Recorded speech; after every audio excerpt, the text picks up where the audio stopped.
কি অপরূপ দেখুন ক্রিপসি কাটলেট হয়েছে। কিছু টিপস ফলো করে আমাদের কাটলেট রেসিপিটা শেয়ার করব। আপনারা প্রথম থেকে শেষ পর্যন্ত দেখতে থাকুন, আর স্কিপ করলে একদম বুঝতে পারবে না। তো চলুন বন্ধুরা, কাটলেটটা শুরু করা যাক। কাঁঠালের কাটলেটটা, পাকা কাঁঠালের কাটলেট। আসুন একদম কাঁঠাল কেটে দেখাবো। এই দেখুন কত বড় সাইজের কাঁঠালটা দেখুন। এটা হচ্ছে হেঁচড় গাছ, ওকে পাকিয়ে খাওয়া যায়। একবার একটা পাকিয়ে খেয়েছিলাম, তো খুব টেস্টফুল। তো আমি কেটে নিচ্ছি। এই দেখুন কত বড় সাইজের, দেখুন একদম বড় সাইজ। আর এর থেকে আর জাস্ট আর একটু বড় হবে, এর থেকে বেশি বড় হয় না। আর খুব টেস্টফুল কাঁঠাল। আর কাঁঠাল খেতে কেমন আছেন? আজ আমাদের সঙ্গে একটা নতুন রেসিপি নিয়ে চলে এসেছি। তার আগে সাবনী বেঙ্গলি সবাইকে স্বাগত। তো আশা করি আপনারা সবাই ভালো আছেন। তো আমি কাঁঠালের কাটলেট বানাবো। গাছ থেকে তো কাঁঠাল পেড়েছে, আমাদের দেখালাম। তো কাঁঠালটিকে নিয়ে এসে ফ্রিজে আমি রেখেছিলাম, দেখলাম কিছুটা পেকে গেছে আর কিছুটা কাঁচা আছে।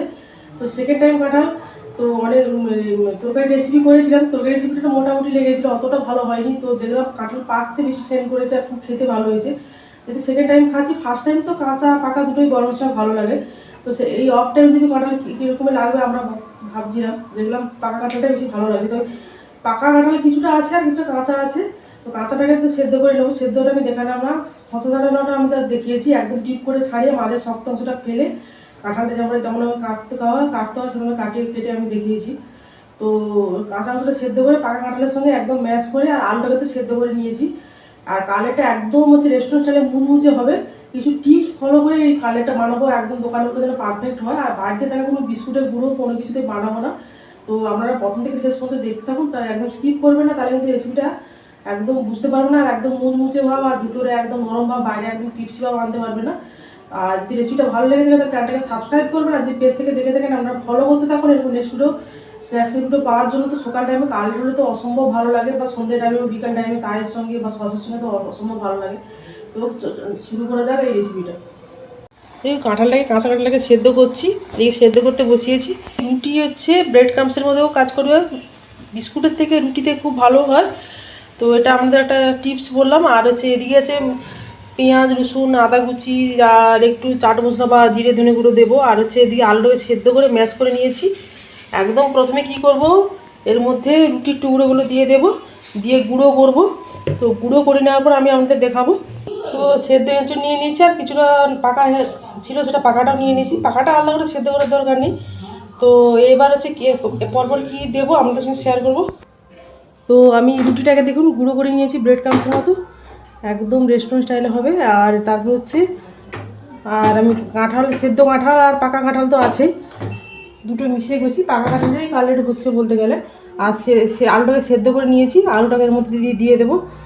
আপনারা হাতেও ম্যাশ করতে পারেন, কিন্তু আমি এটা মিক্সিতে করে নেব। যেহেতু পেঁয়াজ কুচি দেবো, মিক্সিতে করে নিলে মিহিটা খুব ভালো হবে। তো এবার পেঁয়াজ কুচিটা দিয়ে দিলাম, কাঁচা লঙ্কা কুচি দিলাম, এবার রসুন আর আদা কুচি দিলাম। আর একটু বাদাম দেব টেস্টের জন্য, ভাজা বাদাম দিলাম, জিরে গুঁড়ো, ধনে গুঁড়ো, একটু কালারের জন্য লঙ্কা গুঁড়ো দিলাম, একটু হলুদ দিলাম, একটু লবণ দিলাম। এবার দিয়ে এটাকে পেস্ট করব। তো এটা আমি আলাদা করে পেস্ট করব, পেস্ট করে নেওয়ার পর দেখাবো। ততক্ষণে ময়দা আমি 4 চামচ ময়দা নিয়েছি। এর মধ্যে একটু হলুদ দেব, লঙ্কা গুঁড়ো কালারের জন্য, আর একটু লবণ দেব। দিয়ে আমরা কর্নফ্লাওয়ার দিয়ে দিলেও আটা ভাব চলে আসে, কিন্তু ময়দাতেও হয়। একটু জল দিয়ে একটা পাতলা ব্যাটার বানাবো, বেশি পাতলা নয় বেশি মোটা নয়, ডোবানোর মতো। দিয়ে ভালো করে এটা পাতলা করে ব্যাটার বানিয়ে নিচ্ছি। দেখাবো আমাদের কেমন করে ব্যাটারটা বানাবো। কাঁঠালটাকে একটু যদি কাঁচা কাঁঠালে বানালে একটু ভাপিয়ে নেবে না, পাকা কাঁঠাল হলে একদম পাকা বাটার বানালে ভাপানোর দরকার নেই। আর একটু জল লাগবে, আর একটু পাতলা করবো, যাতে অনেকগুলো আমি বানাবো।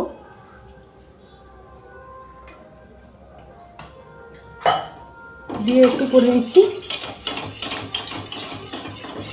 এই দেখুন লবণ, হলুদ আর লঙ্কা গুঁড়োতে করেছি। এটার মধ্যে ডোবানো হবে, কোট করা হবে, তারপর ব্রেড ক্রামসে কোট হবে। তো দেখিয়ে দিলাম। এবার হচ্ছে ফিরে আসছি পেস্ট করার পর। দেখুন বন্ধুরা, পেস্ট করে নিয়েছি। এরপর একটু চালের গুঁড়ো দিয়ে দেব, অল্প পরিমাণ দেব, বেশি দেব না। আর 2-3 চামচ হচ্ছে ব্রেড ক্রাম্বসটা দেবো, টেস্টটা খুব ভালো আসবে। যদি রুটিতে মিষ্টি হালকা থাকে 2 চামচ আর 1 চামচ দিলাম, দিয়ে এবার এটাকে মাখিয়ে নেব। এই টিপসগুলো ফলো করবেন, দেখবেন একদম পারফেক্ট হবে। তো মাখিয়ে নেওয়ার পর আমি দেখাবো। তো এবার আমি হাতের মধ্যে সরষে তেল মাখিয়ে নেব। তো চালের গুঁড়োটা একটু বেশি করে দিয়েছি, আর 2-3 চামচ হচ্ছে ব্রেড ক্রাম্বস দিয়েছি। এবার হচ্ছে গোল গোল করে নেব,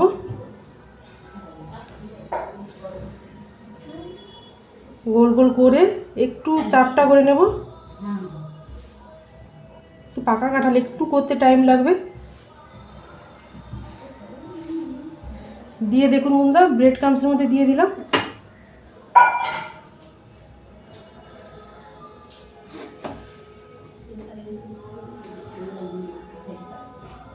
এই দেখুন ব্রেড ক্রাম্বসের মধ্যে দিয়ে দিলাম। আগে আমি একটা করে কোট করে নিচ্ছি, এর মধ্যে রেখে দিলাম। আবার একটা বানাবো, মানে হাতে আবার একটু তেল মাখাবো। একবার করে তেল দেবেন আর শেপ দেবেন। আবার গোল করে নিচ্ছি, দিয়ে হালকা করে প্রেস করে নেবেন। ব্রেড ক্রাম্বস মাখানোর সময় আরও লম্বাটে ভাব চলে আসবে। এই দেখুন ব্রেড ক্রাম্বসের মধ্যে আমি পুরো মাখিয়ে দিচ্ছি, মানে কোট করে নিচ্ছি, দিয়ে একটু প্রেস করে নিচ্ছি। দেখুন লম্বাটে ভাব চলে আসছে। এবার হচ্ছে একই প্রসেসে সবগুলো করে নেওয়ার পর আমি দেখাবো। এই দেখুন সবগুলো বানানো হয়ে গেছে, 7টার মতো কালার হয়েছে। যাই হোক, আর ওদের ময়দা গুলানো জল। এবার আমি কীভাবে একবার করে কোট তো করে নিলাম। দেখুন ডবল কোট করলে দেখুন মুচমুচে ভাবটা আরও ভালো আসবে। তো চামচের মধ্যে দিয়ে হালকা করে ডুবিয়ে নিলাম, দিয়ে আমি এর মধ্যে দিয়ে দিলাম, দিয়ে আমি এটাকে আবার একবার কোট করে নেব।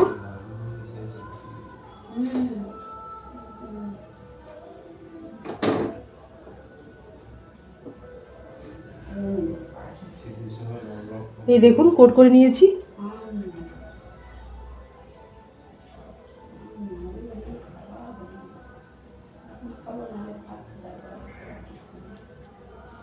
আবার আমি চামচের মধ্যে দিলাম, দিয়ে ডুবিয়ে নিলাম।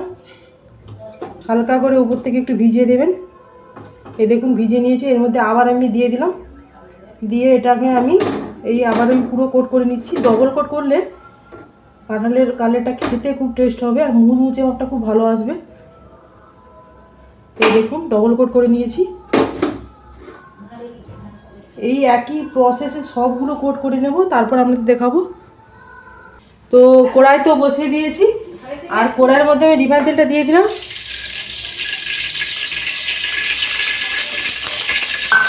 আর দেখুন বন্ধুরা, সবগুলো ডবল কোট করেছি। প্রথমে একবার ব্রেড ক্রাম্বসে কোট করার পর ময়দা জলে ডুবিয়ে আবার ব্রেড ক্রাম্বসে কোট করলাম। আমি দেখালাম এইভাবে করলে মুচমুচে ভাব আসবে। আর চালের গুঁড়োটা আর চালের গুঁড়ো আর ব্রেড ক্রাম্বসে দিচ্ছি, ভালো বাইন্ডিংটা খুব ভালো হবে, মানে একদম ভেঙে যাবে না কালগুলো।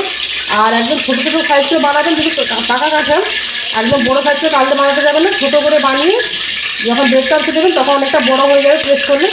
তো যাই হোক, তেলটা গরম হলেই আমি ছাড়া শুরু করবো। তেলটা গরম হলেই আমি মিডিয়াম ফ্লেমে রেখে ছাড়বো, আস্তে আস্তে সেদ্ধ হবে। তো তেলটা গরম হয়ে গেছে, এইবার আমি ছেড়ে দেব। গ্যাসের ফ্লেমটাকে মিডিয়ামে রাখবো।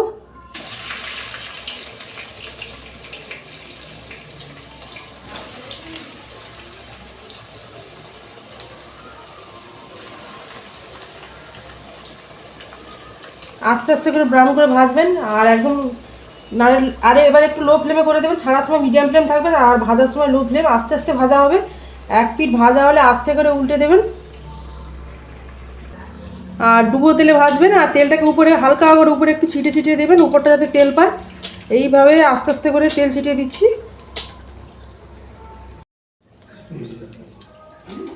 তো 2 পিঠ ভেজে নিয়েছি, একদম শক্ত করে ভেজেছি, মুচমুচে করে। এবার তেল ঝেঁকে নিচে, আর কালেগুলো একটু ছোটো করে সাইজ করে একটু পাতলা করে করবেন, দেখবে আরও মুচমুচে ভাব আসবে। একদম বেশি বড় সাইজ করবেন না আর বেশি মোটা করে করবেন না। তো তেল ঝেঁকে তুলে নিচ্ছি।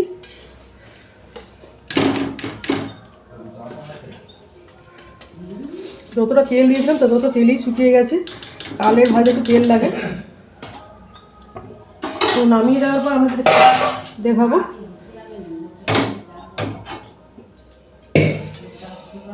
দেখুন কি সুন্দর ক্রিপসি হয়েছে, একদম দেখুন কি দারুণ ক্রিপসি হয়েছে, একদম দোকানের মতো। তো আমার কালের রেডি হয়ে গেছে, আর আমি যেভাবে বানালাম আপনারা সেভাবে বানান, আমাদের খুব ভালো লাগবে। আর চ্যানেলটাকে সাবস্ক্রাইব করবেন, আর লাইক শেয়ার কমেন্ট করতে ভুলবেন না। আর যদি পেজ থেকে দেখে থাকেন ভিডিওটা তাহলে ফলো করতে থাকুন এরকম স্ন্যাক্সের ভিডিও পাওয়ার জন্য, অন্যান্য রেসিপি পাওয়ার জন্য। তো আজকের মতো টাটা।